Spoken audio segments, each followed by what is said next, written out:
e ele não me fez mal algum. Como eu blasfemaria o meu rei que me salvou? Então Policarpo, ele foi maltratado, ele foi, com 86 anos, martirizado de forma heróica. É interessante também, no momento do seu martírio, que o seu algoz o incita a amaldiçoar a Cristo e a falar à plateia sobre esta maldição, esse renegar a Cristo. E Policarpo vira para aqueles que o assistiam ali e diz: ateus são vocês, né? Mentirosos são vocês que negam a Cristo, mas eu não vou negar o meu Senhor. Por fim, Policarpo é lançado às chamas, e na hora que vão amarrá-lo ao tronco para ser queimado vivo, ele pede e insiste que não o amarrem, ele vai sozinho, e ele abraça o tronco pelas costas, né? E fica ali. Lançam fogo sobre ele, amontoam a madeira ali aos seus pés, ao seu derredor, mas conta-se no martírio de que milagrosamente esse fogo não atinge Policarpo. Então um soldado vem e o assassina com um punhal. Policarpo, como eu disse, 2 vezes antes de ser preso, fugira, mas quando ele viu que algumas de suas ovelhas estavam morrendo por Cristo, ele sentiu no seu coração que era hora de não mais fugir e de realmente ser mártir. Agora nós vamos tratar de outra perseguição, que é a perseguição sob Marco Aurélio. Logo depois do martírio de Policarpo e da perseguição de Adriano, né? Marco Aurélio, ele é um imperador estoico que se opunha ao cristianismo mais por razões filosóficas do que por razões religiosas, e mais uma vez o Império Romano estava passando por crises, né, políticas, por crises sociais, e Marco Aurélio responsabilizou os cristãos pelas calamidades naturais que o Império estava passando. Então ele decidiu aí, né, continuar com a perseguição aos cristãos. A mesma política de Nero, de Trajano, de Adriano, seus antecessores, foram adotada por ele. Nesse período, nós vamos ter alguns mártires que se tornaram famosos também, como é o caso de Felicidade Perpétua. A viúva Felicidade tinha 7 filhos, e nessa época, no início do século II, a igreja seguiu um costume em que as viúvas poderiam, um costume que também havia no judaísmo, se entregar totalmente ao serviço da igreja, assim como algumas viúvas se entregavam ao serviço do templo. Felicidade fizera essa consagração e fora martirizada juntamente com os seus 7 filhos. Aqui os soldados romanos, o Império Romano representado pelos soldados, tentaram usar a vida dos filhos de Felicidade para fazer com que ela desistisse ou renegasse a sua fé. Mas Felicidade não só se entregou ao martírio, mas também motivou e orientou os seus filhos a não renegarem a fé. Outro mártir desse período é Justino mártir, que descobriu que o cristianismo, para ele, é claro, era a verdadeira filosofia, já que Justino mártir era filósofo e buscava o arqué, o princípio de todas as coisas. Ele, no cristianismo, descobriu que o princípio de todas as coisas estava em Deus e em Jesus Cristo. Ele fora então martirizado aqui juntamente com seus discípulos já cristãos, como é o caso de Júnior Rústico, e outros discípulos. Também nós temos nesse período o relato do martírio de Bladina, que era uma mulher que fora presa com a mesma acusação de ser cristã, e ali todos achavam que ela renegaria a fé, visto que era uma mulher humilde, simples, de estatura física baixa, fraca, mas esta mulher foi a que mais apanhou, conto martirológico, apanhou, sofreu, foi batida, espancada e demonstrou uma força extraordinária, visto que em meio aos tormentos e espancamentos, ela não veio a falecer. Os demais companheiros que foram martirizados com ela morreram todos antes dela, e ela, no final das contas, foi degolada.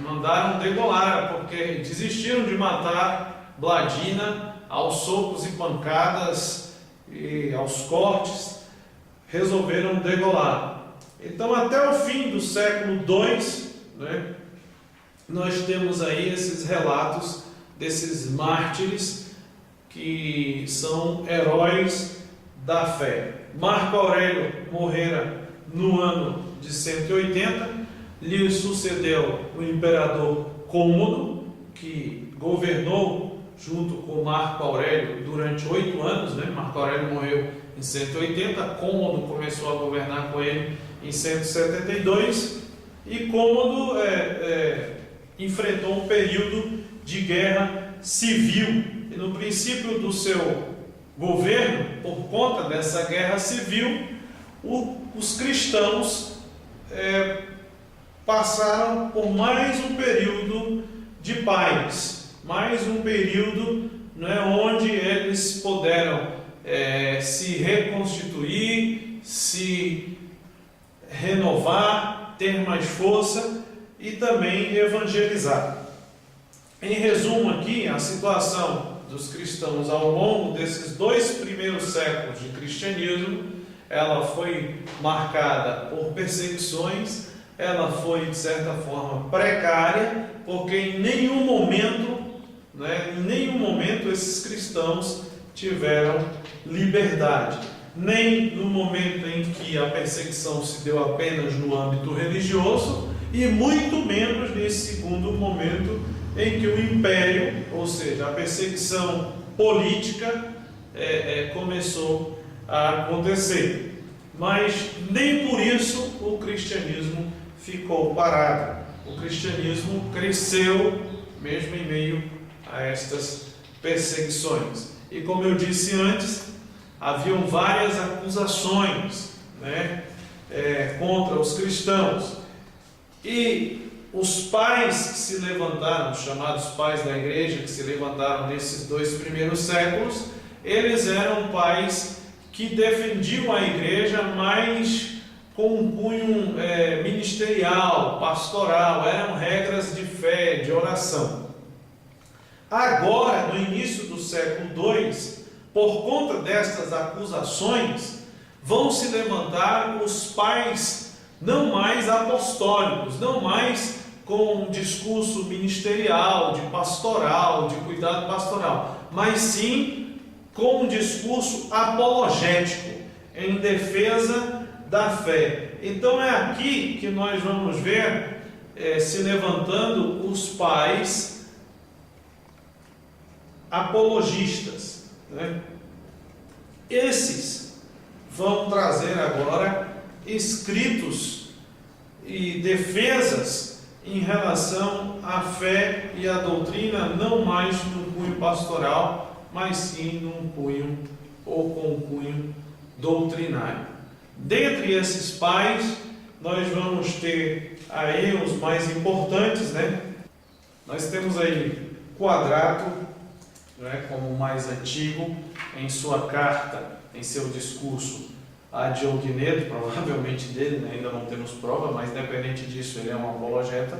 Nós temos aí Justino Marte, nós temos Irineu, nós temos diversos autores que vão começar com esse discurso fazendo uma apologia àquelas acusações que vinham sendo feitas, que não mais estavam no âmbito da infantilidade ou do ridículo, como aquelas que se referiam à antropofagia, à luxúria, à imoralidade, mas que usavam desses argumentos simples e daí desenvolviam acusações mais, como é que podemos dizer assim, mais perigosas, né, que comprometiam a fé, mais elaboradas nesse sentido. Uma dessas acusações, e aqui eu quero tratar de algumas delas, era que o cristianismo era uma seita que era considerada como um desvio do judaísmo. Os apologistas então vieram dizer o seguinte em relação a essa acusação: olha, a lei judaica é temporária por definição e encaminha para a nova aliança. Então nós não somos um desvio do judaísmo, nós somos uma comunidade que está nessa nova aliança. Nós passamos da antiga para a nova aliança. Os argumentos também usados pelos judeus contra os cristãos não eram somente argumentos pagãos, eram argumentos de cunho sistemático, que batiam na fé, né? Essencialmente na fé. Eles diziam assim: olha, um humilde carpinteiro morto na cruz não corresponde ao Messias profetizado no Antigo Testamento. Os apologetas ou os apologistas vinham dizendo contra essa acusação: olha, o Antigo Testamento já previu isso. Em Isaías ele falara do servo sofredor, não é? E que ele, através dele, nós iríamos receber a salvação. Depois havia a acusação de que a divindade de Cristo vai de encontro à unidade de Deus. Então os apologistas vinham dizer: não, o Antigo Testamento deixa prever a pluralidade de pessoas dentro da unidade da divindade ou da deidade. Então os escritos dos pais apologistas, eles começaram a tocar nisso e defender mais essas questões de fé, né?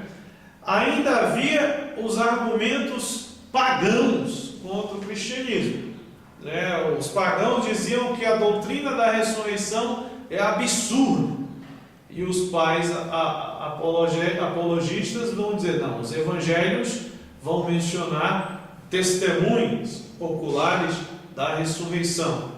O efeito dessa ressurreição é visível e comprovado na vida dos discípulos. E ainda existem relatos, né, fortíssimos de pessoas que viram o Senhor, além daqueles do Evangelho, né? Outra acusação era em relação às Escrituras.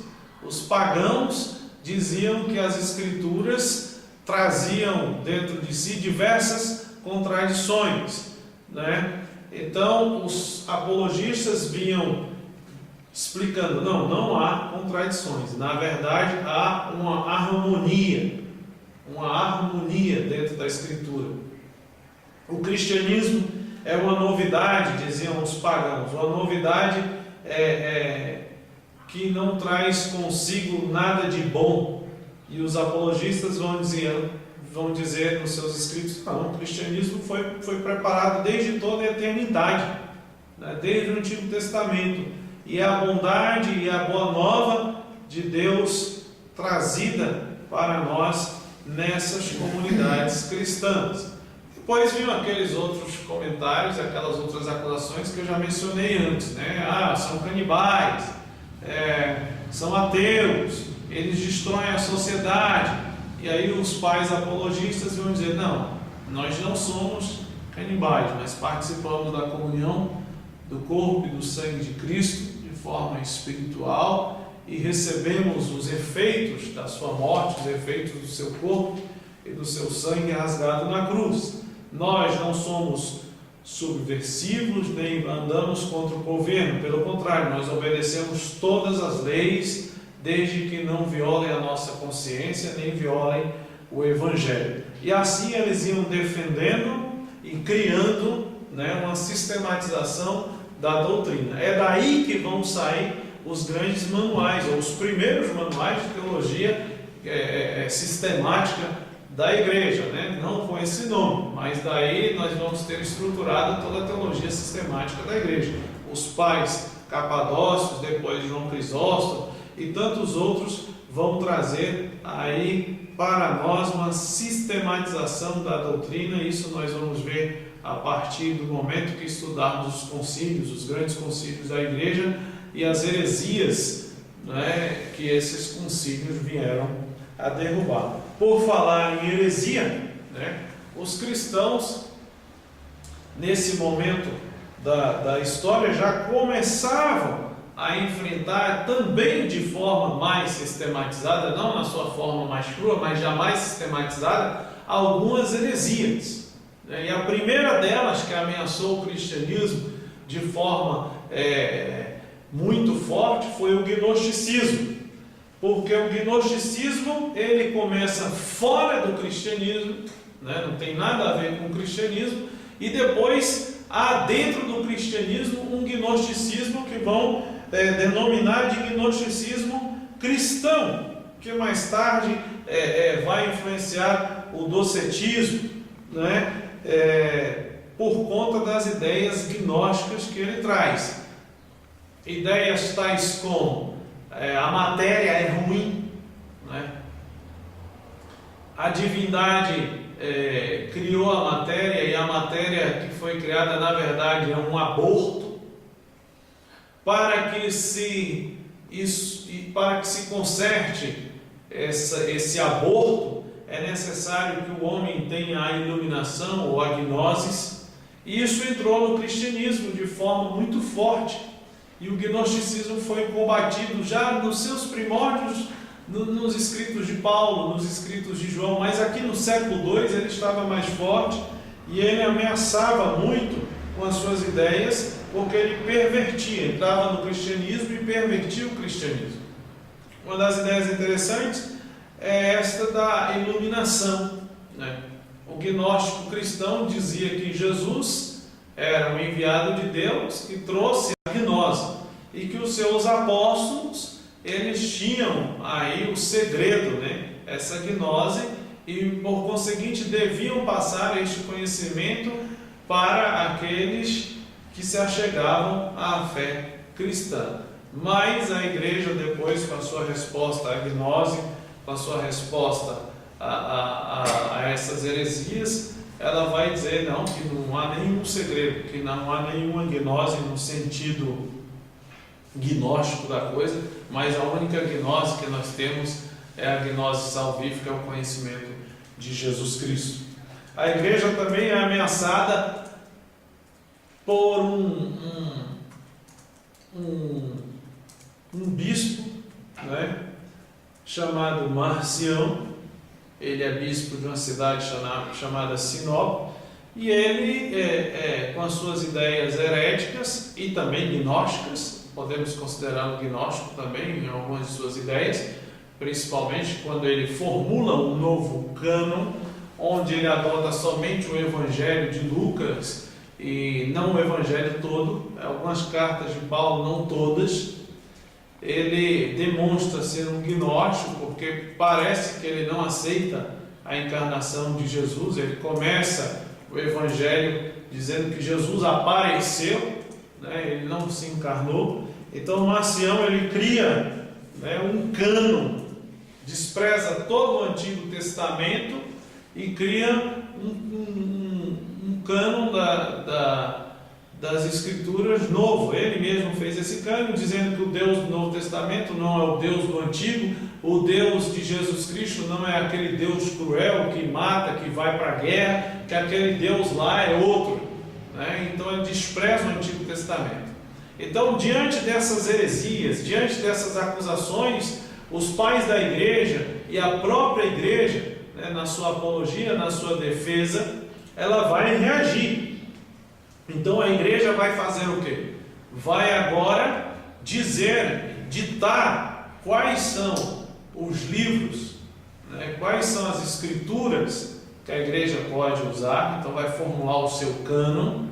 A igreja também vai dizer qual é a sua fé. Então a resposta da igreja a essas heresias é o credo apostólico, o credo niceno, começam a ser formulados aí já no início do século III.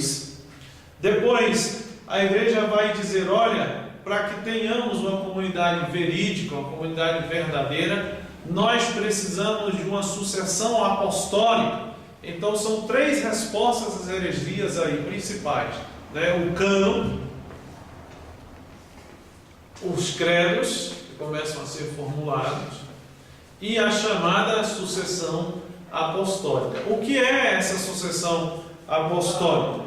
A igreja vai dizer, olha, a sucessão apostólica é caracterizada pelo ensino do evangelho como um todo. O gnóstico dizia que um evangelho, outro que tinha escondida a gnose. A igreja vai dizer, não, nós temos uma catolicidade, nós somos universais. E na sucessão apostólica nós podemos entender isso muito bem, porque a verdade de Jesus Cristo está não em um evangelho, mas em 4 evangelhos. Não em uma carta, mas em todas aquelas cartas contidas no cânon. Então, aquelas cartas e aquele evangelho trazem o quê? A verdade de fé professada pelos apóstolos. Então, se uma comunidade ou se uma doutrina não contém estas verdades, ela não tem a sucessão apostólica. E aí também surgiu a sucessão apostólica do ponto de vista histórico. Se uma comunidade não for fundada por um apóstolo ou por um sucessor desses apóstolos com essa fé, então essa comunidade deve ser considerada herética ou fora da verdade proclamada e divulgada por Jesus Cristo. Essas questões, essas apologias vão estar presentes em todos os escritos dos pais da igreja. Esses são os mestres. Deles nós vamos tratar em outro momento. Deus abençoe.